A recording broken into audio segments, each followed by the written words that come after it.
Good morning. Thanks for being with me. And try as I might. I mean, it's technically not crooked, but it looks crooked to me. But it's awfully cold. So my spider is rebelling. But I want to finish this book for us. I'm kind of excited about the next couple that I'm starting. So we continue with our book by Melody Beatty. And it's a guide for the 12 steps for codependence. This next to the last one is, I don't know many of the program slogans, but I think one day at a time is grandiose. I'm more inclined to take it one breath at a time. That was by Jerry W. Working a program. This chapter is not a compilation of ideas about how to work a program. In this chapter, I've included some words to newcomers, including what it means to work a program, some general observations about recovery gathered as a result of researching this book. In the beginning, for the first 3 months, I thought everything about the 12-step group I first attended, adult children of alcoholics, was weird and couldn't possibly work, said one man. Then I started to see more change happen to me in those few months than I had in all my life previously. Despite the miraculous changes that can and will take place in us and in our lives, many of us aren't happy about beginning this process of change and growth. We may find things wrong with the people and the group. We may not understand what we're doing there. We may have a range of reactions to finding ourselves sitting in any 12-step group, listening to people talk about recovery.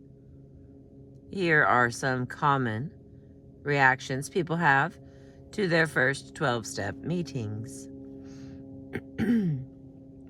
For the first 6 weeks, I sat in Al-Anon meetings. All I could do was cry, said one woman.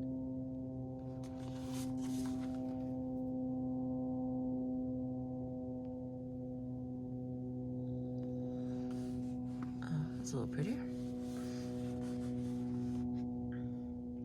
At first, I couldn't stomach all the God talk, reported several men and women.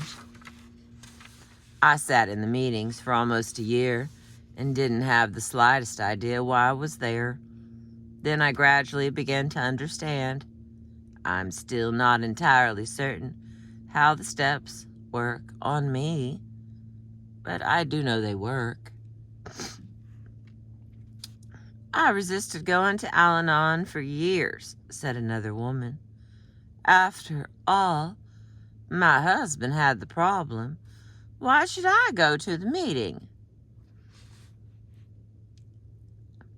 I found something wrong with everything at first. For the first year, I thought I was in the group to help everyone else get better. Then I realized I was in worse condition than they were. We may hear people say things like, I'm a grateful, recovering codependent, Al-Anon, ACA, etc., and feel bewildered and irritated.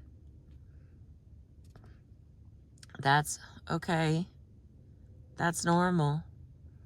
Feel the resistance. Feel the irritation. But stay open. Cultivate honesty and a willingness to try. Gratitude will come later. How do we come to these steps for codependency? Oops. That's new. Oh goodness, I scared myself.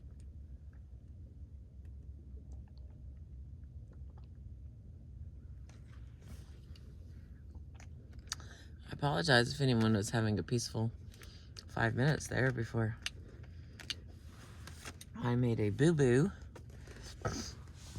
Okay. Ooh, it's cold. How do we come to these steps for codependency recovery? Many of us come kicking and screaming and with a great deal of resistance. Some come angrily. Some come in fear, confusion, or desperation. Some of us come quietly because of a profound awareness of a hole in the soul. Some of us come again and again, having worked the steps once, sometimes more, on other addictions, only to find ourselves still facing the journey to codependency recovery.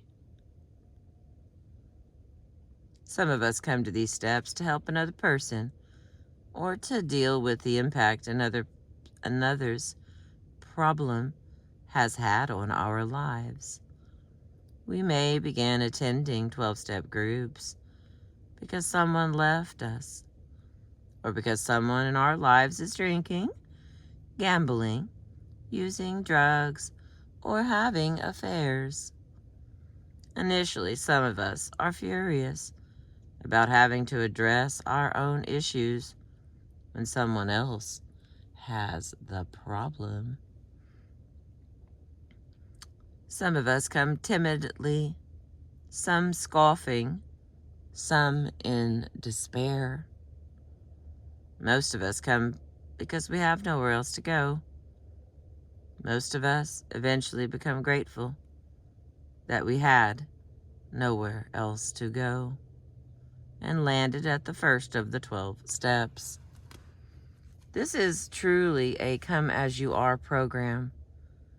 We come in our present circumstances, protected by anonymity. We start where we are, with who we are, at the present moment. We begin not with expertise, but with a willingness to try. Be open to the steps, work at the steps, and let them work on us. We don't have to do this perfectly. We don't have to do this at once. Many of us spend much time listening, absorbing, and letting the healing powers in the groups and the steps work on us.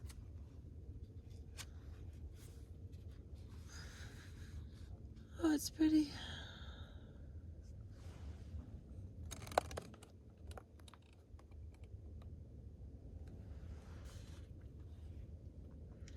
The next part is working at recovery. Excuse me.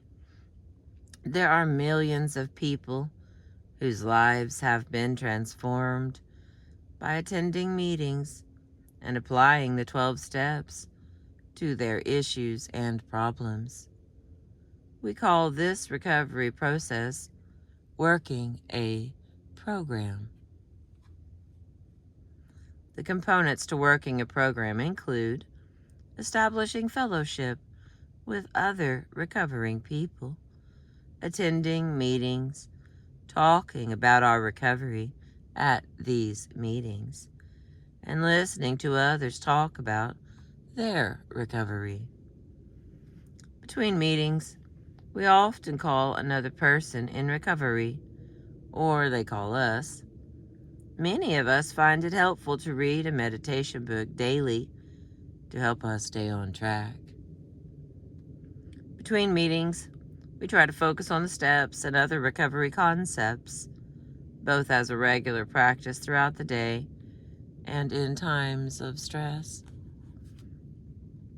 We first use the steps as an alternative to our previous coping behaviors: fear, control, caretaking, shame, and self-neglect.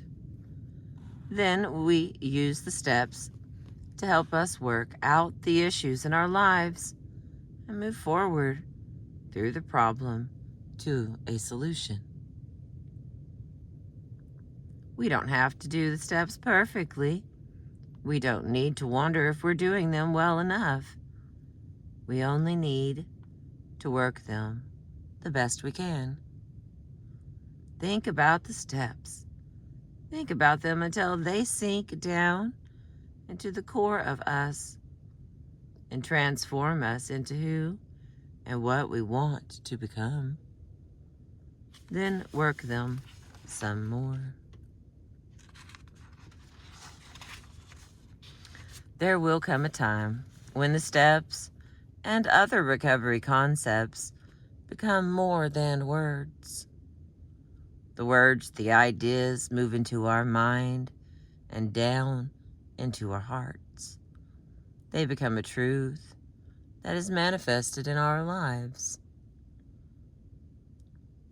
This moves us forward into a new way of life. That might be a new way of looking at our present circumstances, changed circumstances, or both. We become changed. We have found it not nearly as important to understand how the steps work as to understand that they do work. When we begin recovery, most of us are confused about the steps and what it means to work them. We don't have to understand all at once. We don't ever have to do something we find ourselves unable to do for this program to work. Most of us have found that an honest, sincere, and humble effort works. That means that we think about the steps between meetings when a problem arises, or as a habitual practice as we go through our day. If thinking about a step guides us into taking a particular action, we do that. Working a step means we listen to how others work on the steps. Working the steps requires that we become open to what these steps can and will do for us and our lives. Seriously. After listening to people talk about the steps, I found them presenting themselves to me as a great truths in my life, said one woman.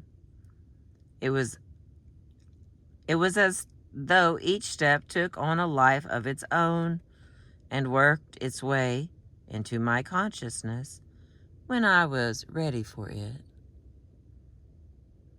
The important idea here is we begin to focus on the steps instead of focusing on our problem or our codependent behavior. We try to do something each day that is a recovery behavior, whether that something is reaching out to someone, praying, meditating, attending a meeting, just thinking about a step, or doing something good and loving for ourselves. Enjoy the benefits of the fellowship that 12-step programs can offer you. Talk to others. Listen to them. Strive to maintain healthy limits in program relationships. Understand that we need to take care of ourselves in all our relationships. We will find ourselves being led within the program to the people and places we need. When we are ready for that, we trust that when it is time to do, know, or learn something, we will know and become empowered to do it. Be patient with ourselves and the program as it begins to work on us and our lives. And the next little section here, only a couple of pages left, I think, about the recovering community. During the course of interviewing people for research on this book, some ideas became clear. It's so pretty and so cold. Here it goes. About the recovering community. During the course of interviewing, I already read that. Each person interviewed talked about the importance of doing family of origin work in their recovery. Many couples are now working at recovery both individually and together as couples. That's how it's written, y'all. All but one expressed total commitment to continued recovery. The people interviewed understood that recovery is an ongoing process, one that needs to be continued if recovery is to be continued. Oh my word, that's beautiful.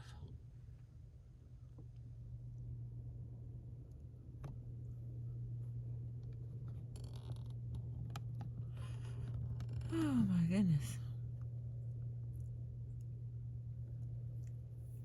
That sky is some of the rewards for being up early. And as I say, I chase the sun. It doesn't try to get away, but I chase it nonetheless. Oh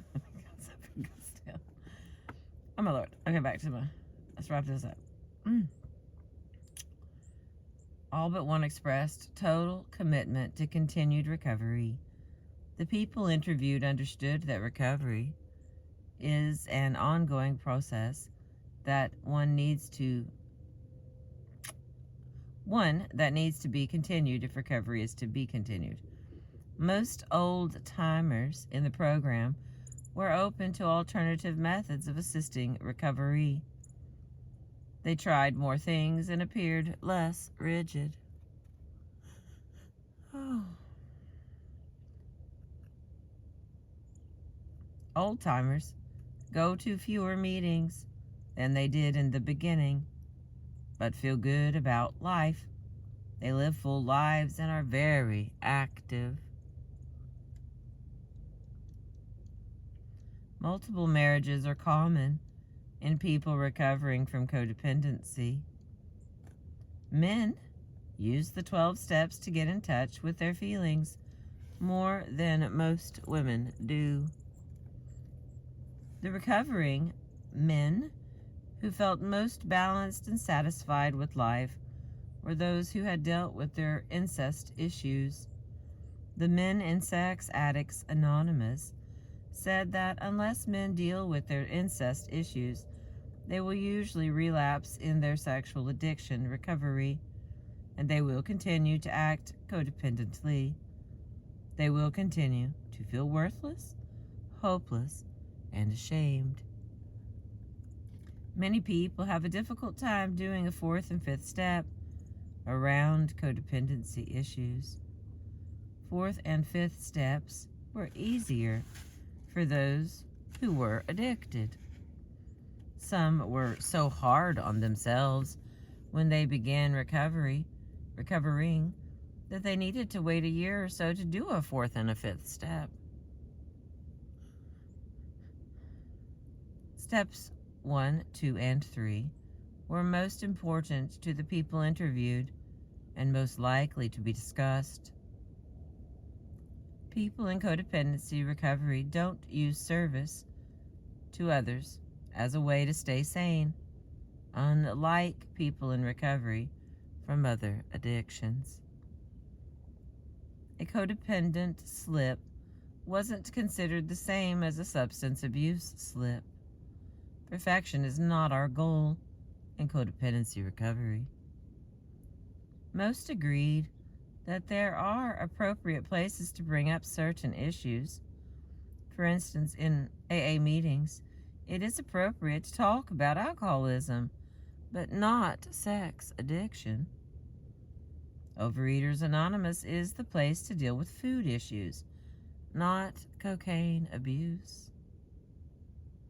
Some groups are more open than others to talking about recovery issues, not specific to that group.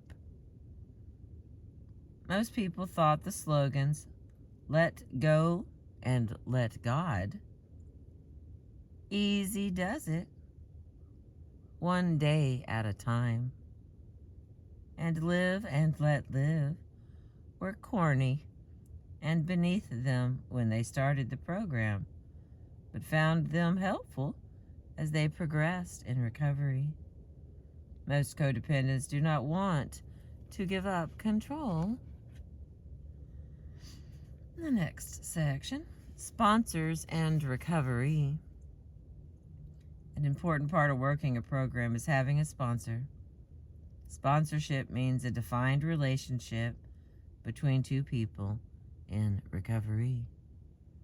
It is a special recovery friendship in which the sponsor agrees to be a mentor and recovery helper to the sponsee. Unofficial program policy, regardless of the 12-step program, is that one should have a sponsorship relationship with a person who is not the same gender of their sexual preference. This is done to avoid love relationships and sexual entanglements. It is suggested that people get a sponsor soon after getting into the program. Program etiquette also suggests that the sponsee ask the person of his or her choosing to be his or her sponsor. We look around, find someone we feel comfortable with who has a year or more of experience in the program, and we ask that person to sponsor us. It is okay if we are asked to be a sponsor to say yes or no. It is okay to terminate a sponsorship relationship if we feel uncomfortable with it, or to set any other boundaries we believe are important. It is important for sponsees to remember that although someone may have more recovery time than we do, it is not their role to tell us how to live our lives. We also do not have to accept any information that does not feel right to us. We trust our sponsor. We trust our sponsor if that feels right, but we also trust ourselves. If it comes time to change sponsors in a particular sponsorship relationship, or add someone else as a sponsor, we can do that without guilt. It is important for sponsors to remember that it is not our role to control or take care of sponsees, nor do we have to give anything we feel uncomfortable giving, whether that is time, listening, rides, or any other type of help.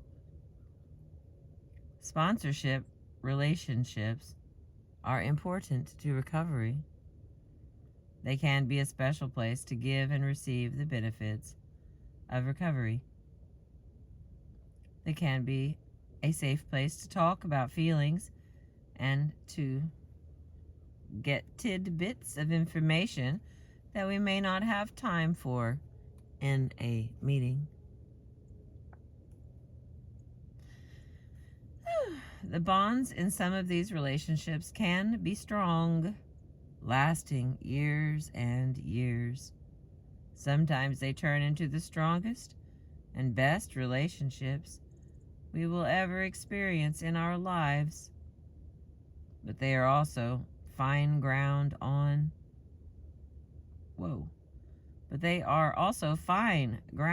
which to practice recovery behaviors such as setting boundaries, detaching, saying no, and learning to help in ways that work.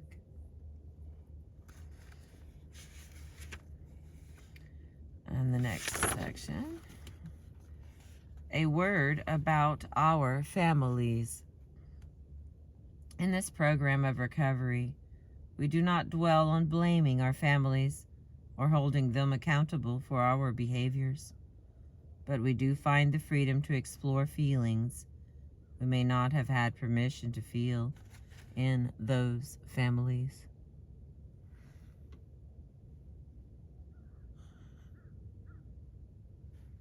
We finally have the freedom and safety to identify abuse and take steps to heal from it. And we have the freedom to correct and change self-defeating patterns of behavior and thought that we learned in these families. Although many of us learn to interact differently with our families as a result of our recoveries, we do this with the understanding that our parents were probably at least as victimized as we were, perhaps more so. But we temper it with the knowledge that understanding does not mean we have to continue to allow ourselves to be harmed or brainwashed. In the next section, seeking professional help. Seeking professional help is an entirely different matter from attending 12-step meetings. During the course of our recovery through 12-step groups, it sometimes becomes apparent to us that we might benefit by seeking professional help in addition to attending some meetings.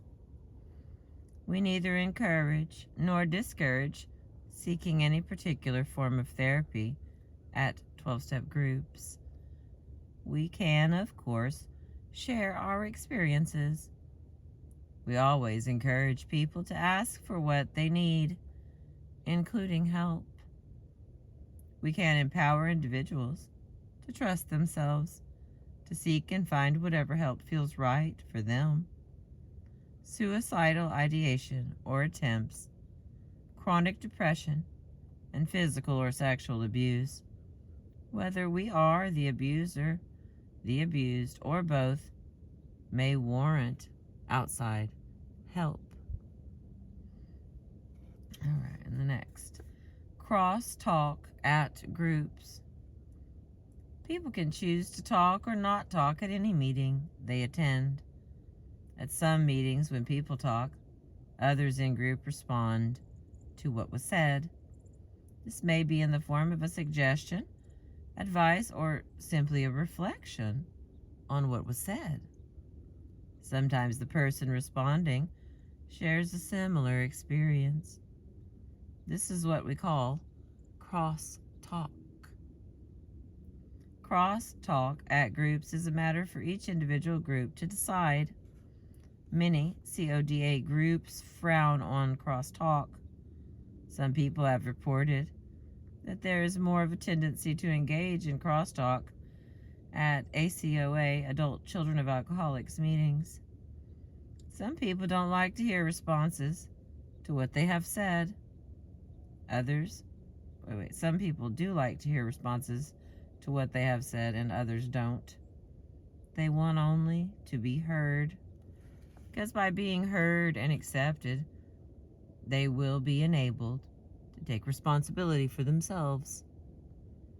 Some people occasionally want a response, but will take care of themselves by asking for that when they want it. Some people find crosstalk confusing and irritating. In our meetings, some of us may inadvertently get into the very behaviors we no longer want to engage in. Controlling, caretaking, taking responsibility for another person, not taking responsibility for ourselves. If we feel we need to say something to another, we can strive to keep our comments clean. That is, free from control and advice. Many of us find it helpful to limit our responses to relating our own experience with a similar situation. If we feel we have to say something, if we feel the other person's destiny hinges on our words and what we say must be listened to or else, then we might be better off not saying it. The other person might be better off too. In the next part, multiple addictions and recovery. Gone are the days of people with only one issue. Yes, there are some plain codependents, people recovering only from the issue of codependency, but many of us are recovering from more than one problem. We are coming to believe that while we may have several addictions or issues to resolve, we have only one recovery. As part of that recovery, we may need to attend more than one meeting on a regular basis. For instance, AA and ACOA and OA and Al-Anon. You could go to all the different ones, what they're saying.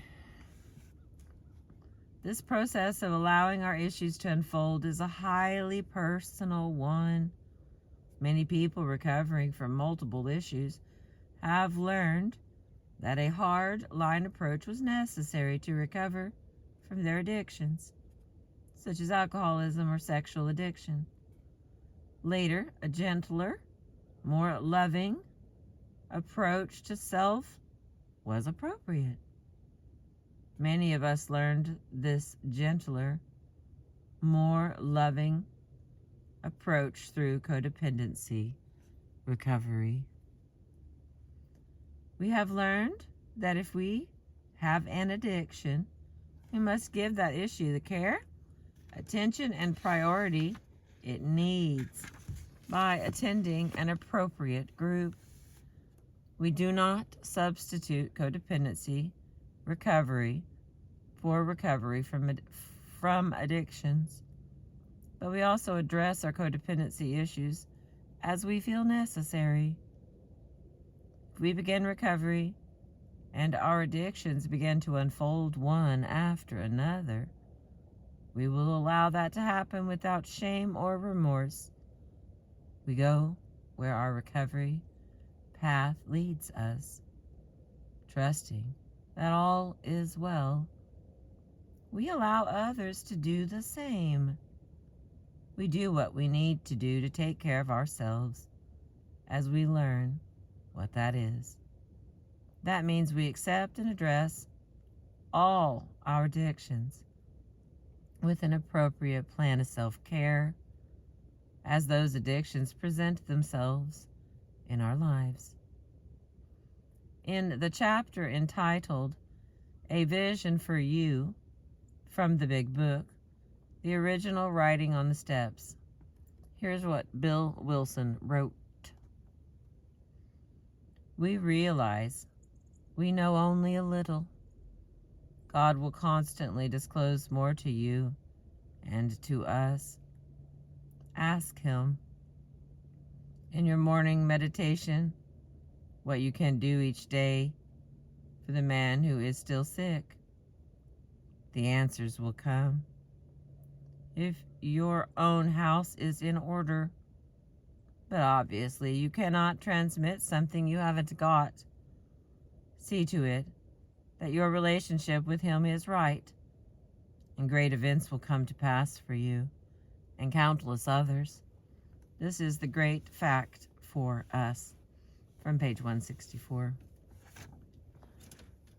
I'm starting to freeze.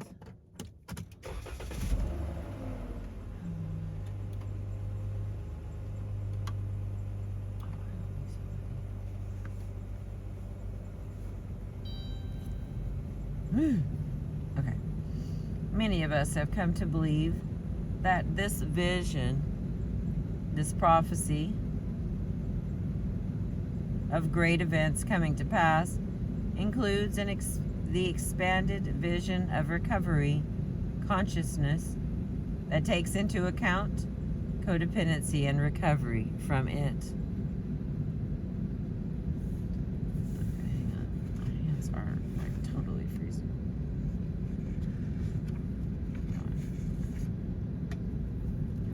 I don't have a warm dog in my lap today.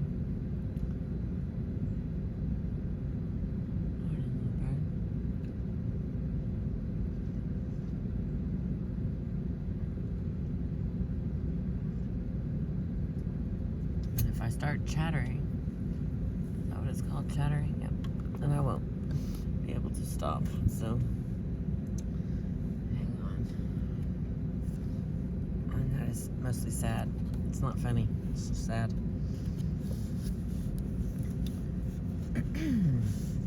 Many of us have come to believe that this vision, this prophecy of great events coming to pass, includes the expanded vision of recovery consciousness that takes into account codependency and recovery from it. Just as individuals grow and change in their recovery, so does the wisdom and view of the collective consciousness as a whole.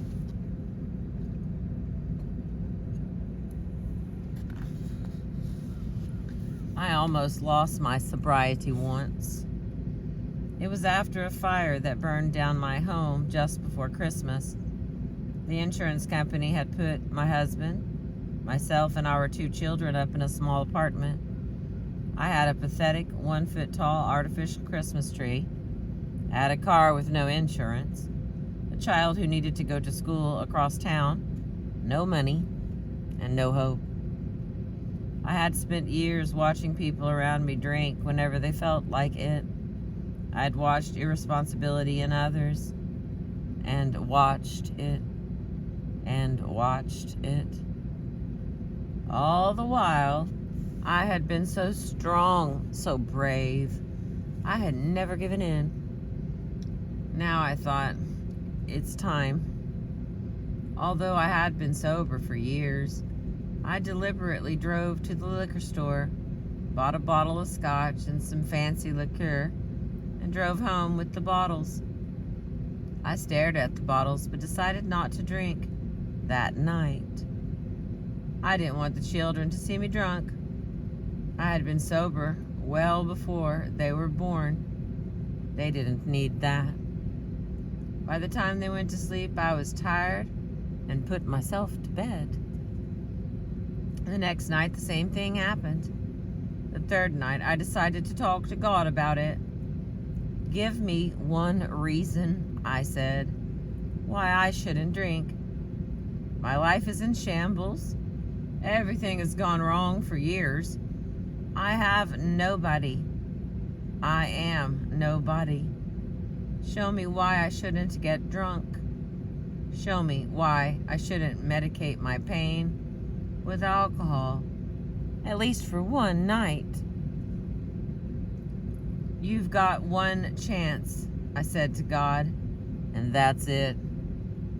I grabbed the Bible next to my nightstand, opened it, and read where my thumb had landed. You cannot serve 2 masters. The words jumped out at me. Quietly, I walked to the kitchen, poured both bottles of liquor down the drain, and slowly became ready to face the unmanageability of codependency in my life. Many of us believe that dealing with our codependency issues is critical to recovery from other addictions as well. Codependency can contribute to relapse if it is not addressed. Although abstinence from our addictions is essential, we believe that our codependency issues are also core issues.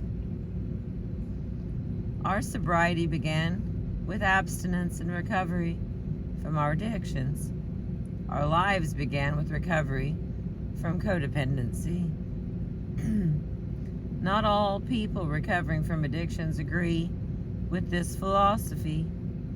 If people argue with us, we do not debate the issue. It is not a matter of right or wrong. We know what we need to do to take care of ourselves. When they tell us that if we were really working a good program of recovery from our addictions, we wouldn't need anything more, we allow them to have their belief, and we have ours. We understand that this spiritual path, this journey, is collective. Excuse me. We understand that this spiritual path, this journey, is collective, but also individual. If our path has taken us on a winding road through one or more addictions, unresolved abuse issues, and finally codependency, we embrace that as our path, the journey that is intended and right for us. Here's the last few ones here.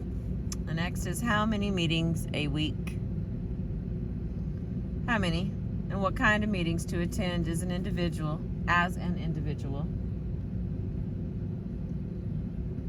Still cold.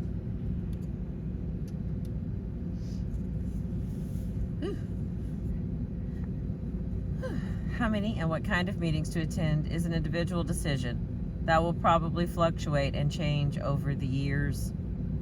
The number and kinds of groups we attend at any period in our recoveries will depend upon us, our issues, and our needs at the time. Some people suggest that newcomers attend 90 meetings in 90 days.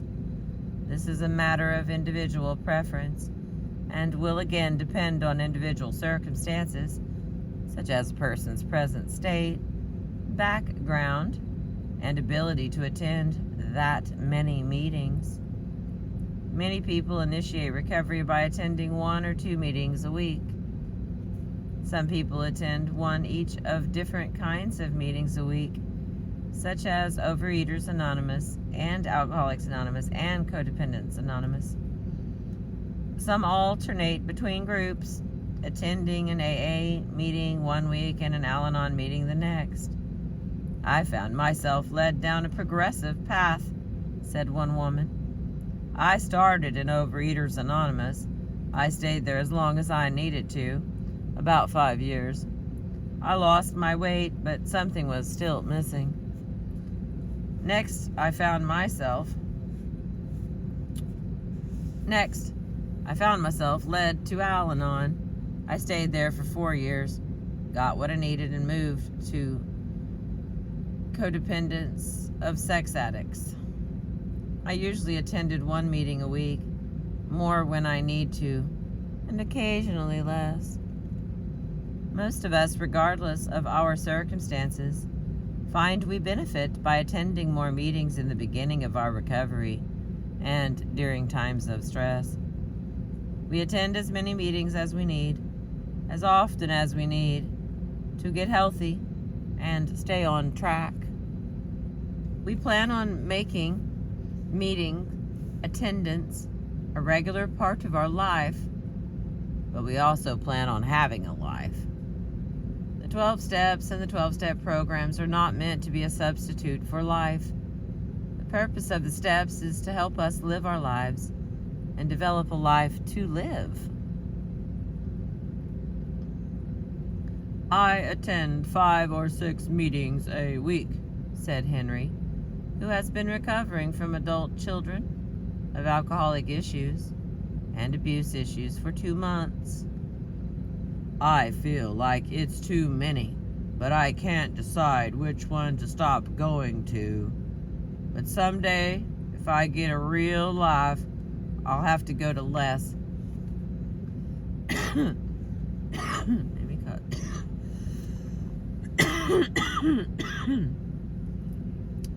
If I went to 1 meeting a week, I feel like I'd be lost for a year. Again, that was Henry. I was doing the best I could. I got choked up trying so hard.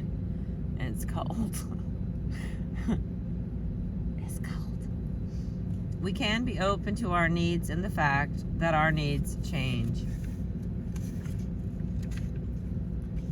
All right, dissension in groups.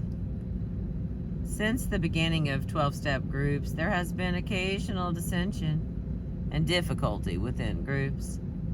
Sometimes this difficulty leads us to find another group. Sometimes it leads a particular group to disband or split into 2 or more groups. We try to avoid controversy whenever possible. If we do not like the way a particular group is going, we can say something. If we continue to dislike the way a particular group is going, we can find another one.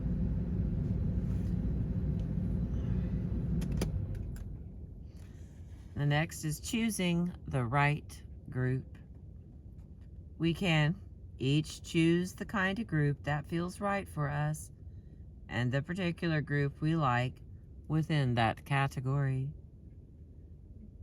We even have the freedom, with the support of a particular intergroup association, to start a group according to the traditions and procedures suggested by that intergroup. Some groups focus on feelings. Some groups are problem-solving groups. Some groups focus on a theme or an idea. Some focus on a step. Some alternate, focusing on a step one week and a recovery topic, such as detachment, the following week. Some meetings are open. That means anyone can attend. Some are closed. That means only people who identify themselves within the common problem and solution of that group, as dictated by the tradition concerning membership, are invited to attend. The differences in some of the 12-step groups and their focuses are discussed on page 229 to 240. We're not there yet. Most groups last from 60 to 90 minutes.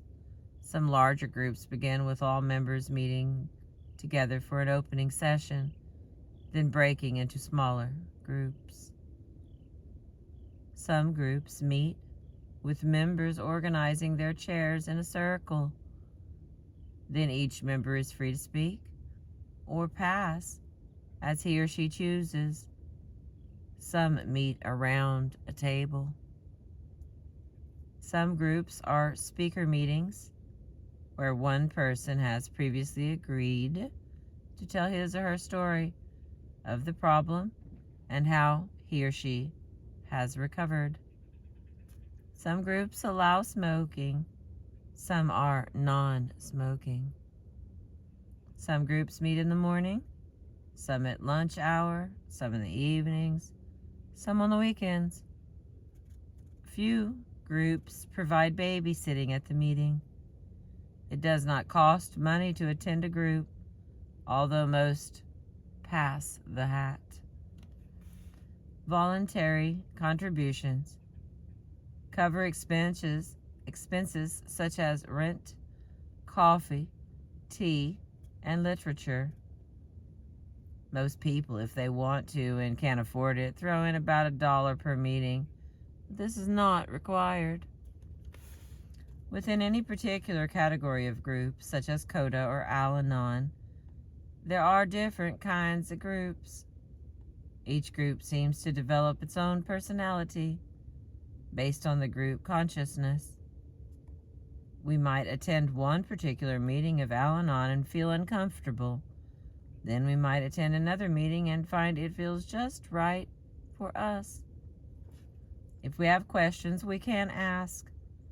We can also ask for any literature concerning a particular group. Find the group that feels right for us. If we go to one and don't like it, we can go to another. Most of us have found that we needed to shop around to find the group that fit. Others of us found it helpful to attend a group at least 6 times before making a decision, because some of our dislike for that group was based upon our general resistance to change. If we are beginning recovery and aren't certain where to begin, remember that it's better to begin someplace than not to begin at all. If we suspect we may be recovering from multiple addictions, we don't have to overwhelm ourselves. We can choose the problem causing the most pain and start to seek help for that. A list of most of the 12-step groups and information on how to locate one in your community can be found at the back of this book. The next, relationships and recovery. A short word about relationships and recovery. When we begin our recovery, many of us are advised to avoid intimate love relationships for a time.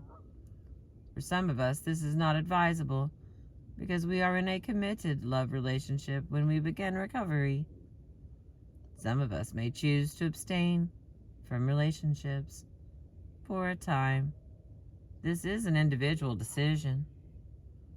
Many of us crave a safe place to talk about what we are experiencing as we initiate and work on relationships. Sometimes it is not possible to do that in groups because sometimes it's not possible to do that in groups because the members have a shaming, disdainful attitude toward relationships and the people who want to be in them. The goal of recovery from codependency has never been permanent abstinence from relationships. The goal has been to restore us to sanity so we could participate in healthy, loving relationships, if that was our decision and choice. There is a great deal of wisdom inherent in the policy of keeping our hands off other people's business as it pertains to their choices about relationships. It is not our job to advise others about what their choices need to be or when they need to make those choices. If a person is to abstain from relationships, he or she will become aware of that. If a person is to begin or end a relationship, he or she will be guided into that as well. If a person asks for support in ending a relationship, we can gently offer encouragement. We can also offer that same kind of support to those who are building or working on relationships. That doesn't mean we can't have boundaries.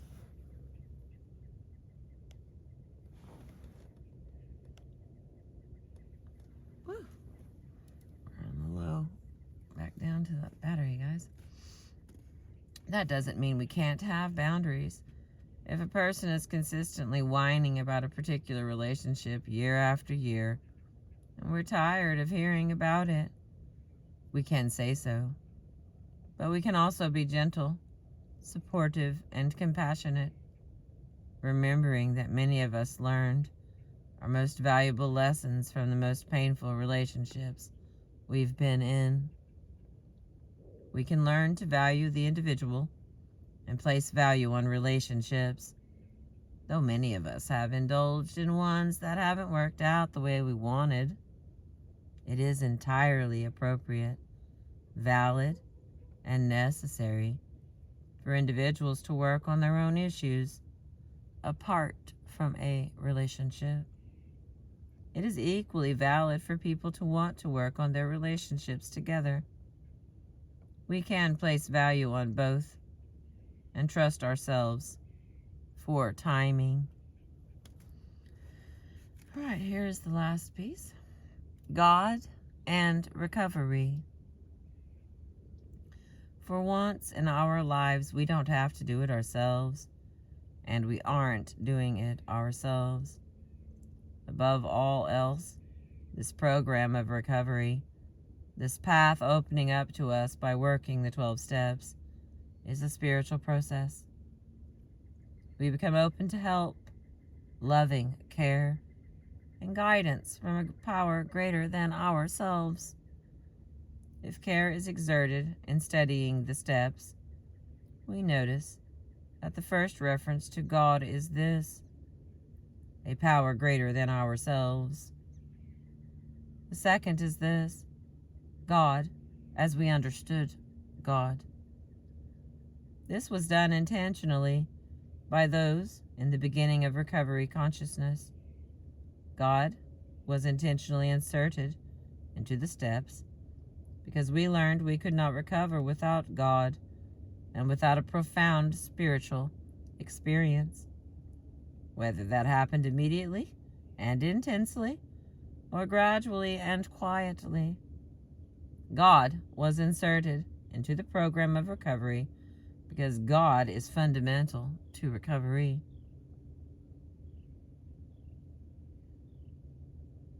The decision to refer to God as a power greater than ourselves and to allow people to develop their own understanding of this power was just as intentional.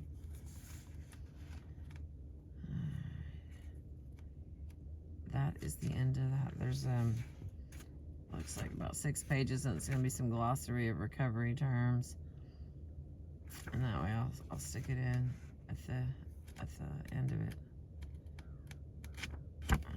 But we've finished the book. There's a guide to the groups, but again, this is from the founding of Alcoholics Anonymous in 1935. There was only 148 groups, and each with a different recovery focus. Most of these requests occurred from 1985 to 1990. From Joyous Anonymous to Gangs Anonymous, people with a common problem have used these steps to achieve a common solution. We call that solution recovery. First group that asked for permission to use these steps was Al-Anon. Interesting. Alright, so one day I'll get these glossary of recovery terms in there. But as of now, we have finished another book together.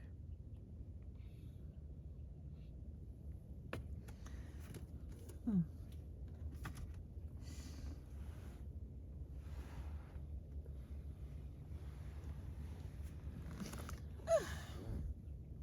I cannot see. Once again, I'm blinded by the light. Oh, it's pretty though. It is beautiful today. And not having wind is truly a gift. After yesterday's wind, that's for sure. Well, thank you again for letting me read to you. I appreciate you catching a sunrise with me.